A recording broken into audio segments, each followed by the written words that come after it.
Hey everybody, I'm John and this is Blind Whiskey Reviews.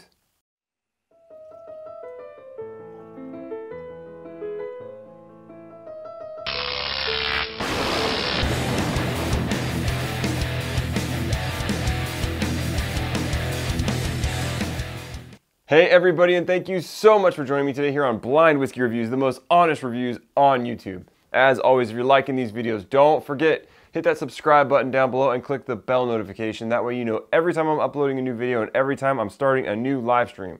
Today, I'm bringing you, as promised, a comparison between two Knob Creek releases, the non-age stated regular release of Knob Creek and the Quarter Oak limited edition release.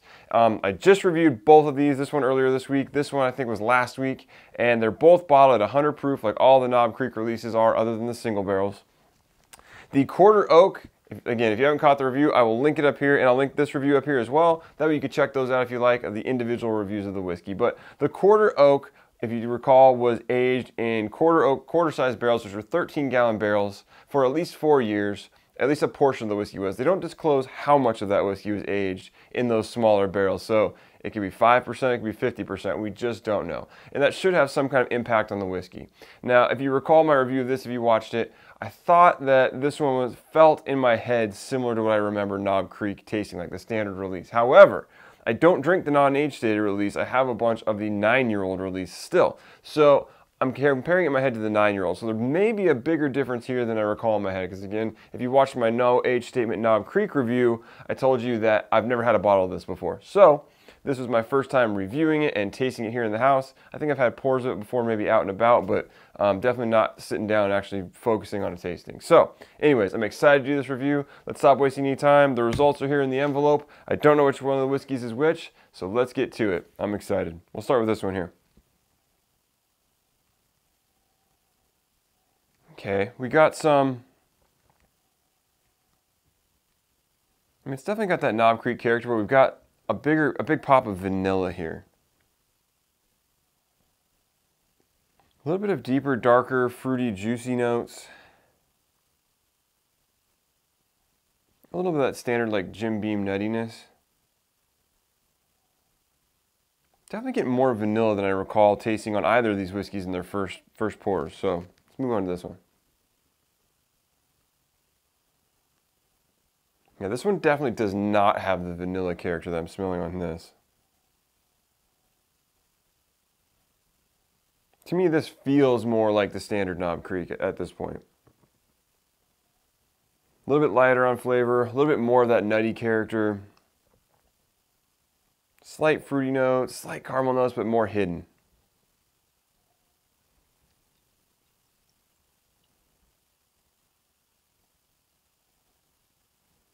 So this one smells a little bit less complex to me at this point, but nose isn't everything. Let's get to the taste.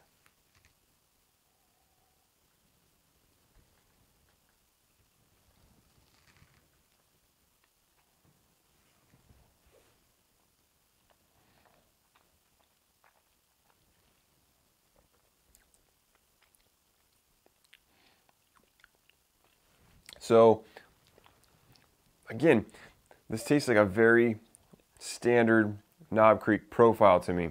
And I'll be curious once I taste this one side by side to see how they differ. It's got a little bit of that vanilla, nowhere near as much as on the nose. A big pop of that Jim Beam nutty character, some light fruit, some caramel. It's just really lacking in the deeper, darker fruity notes, the deeper, darker sweet notes. I'm not getting a lot of that.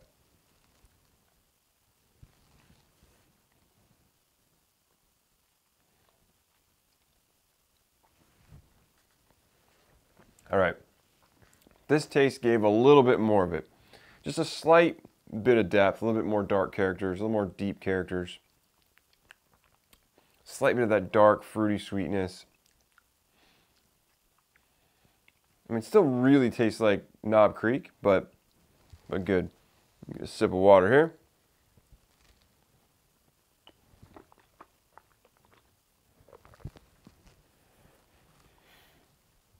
All right, on to the second one. We'll have to call it left and right, or the opposite for you. Right and left.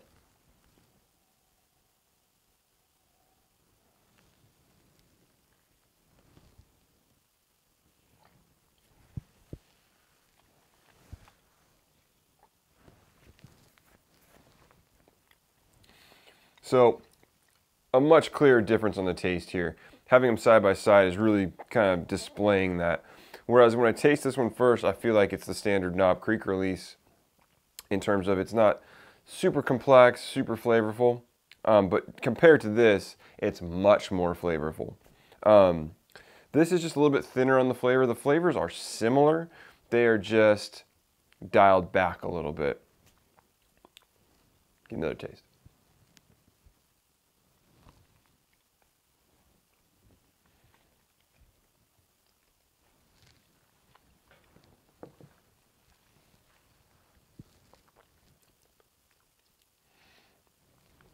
The alcohol is slightly sharper here, a little bit more of a burn, a little bit more of a taste of that ethanol character. The fruity characters are a little bit more of a background note, a little bit bigger of that Jim Beam nutty kind of quality on this. Definitely not much vanilla. No real dark notes to speak of here. Not getting a lot of that dark brown sugar or those deep fruity notes. This one definitely has more of that when you taste them side by side. So let me go straight back to this one.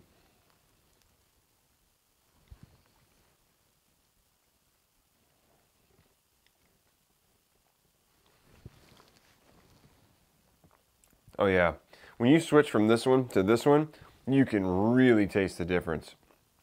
Much more depth here, much more complexity. Not to an extreme level, but definitely noticeable.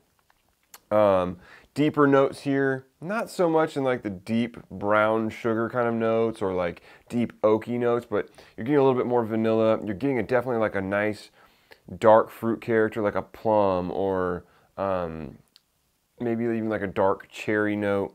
Nothing super strong, but there's definitely like this mix of dark fruit characters here that definitely are not in this whiskey.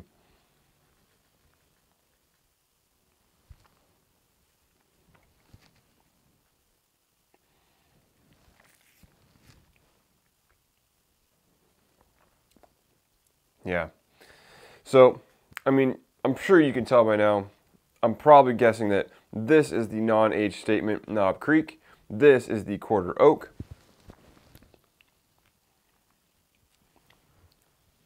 One more taste.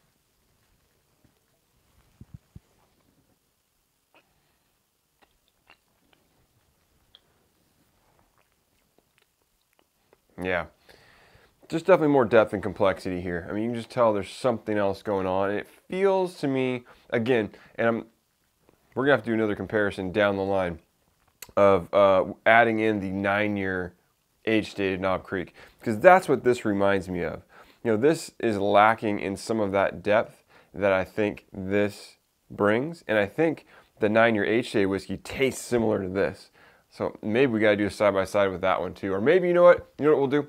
At the end of me doing the comparisons with the 12-year and the 9-year-old, we'll do a side-by-side of all four. And we'll see which one actually tastes the best. We'll rank them. We'll have a good time doing that. So that's what we're going to do. Just came up with that on the fly. But definitely think this is the Quarter Oak. And yeah, should we reveal it before? Yeah, let's reveal it. So let's find out which whiskey is which. So the whiskeys are marked on the bottom of the glass. The Quarter Oak is 1, the non-age stated is 2. So on the bottom of this glass is 2. This is the non-age stated whiskey. This is the Quarter Oak. No way. That is crazy. I never would have guessed that. That is blowing my mind right now. Let's go back to it real quick.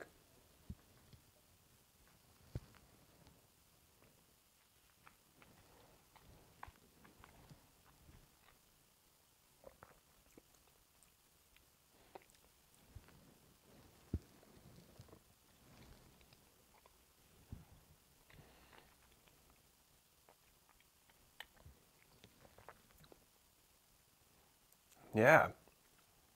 Just lighter, sharper.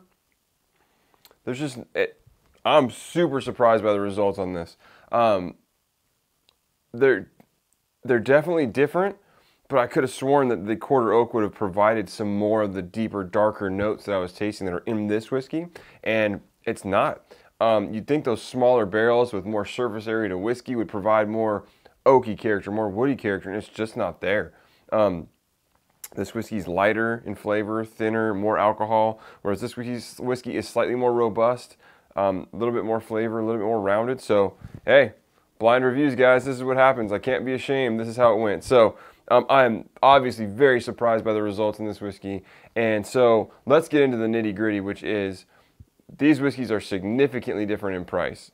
This whiskey, which is the non-age statement Knob Creek, is about, I picked this bottle up for $24.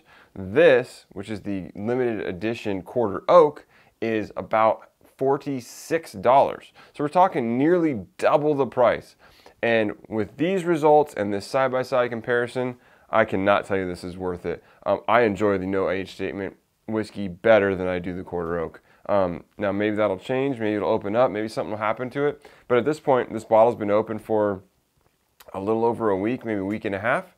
And it's not doing it for me. It hasn't opened up. It's a little bit thin and light on the flavor, and it's just, there's no way, there's no redeeming qualities about this that tell me it's worth double the price of the standard Knob Creek release. So these are the results. Hopefully this is helping you make your decisions on if you want to purchase this whiskey. And as of right now, I would tell you, don't bother. Stick with the non-age statement. Based on these results, that's what's tasting the best to me. So if you've had a chance to do a side-by-side or taste either of these whiskeys, let me know what you think in the comments down below. Always want to hear what you guys are thinking about these whiskeys. And as always, you can catch me on Instagram and Twitter at blind_reviews. You can send me an email at blindwhiskyreviews, that's whiskey with an E, @gmail.com. And until next time, cheers.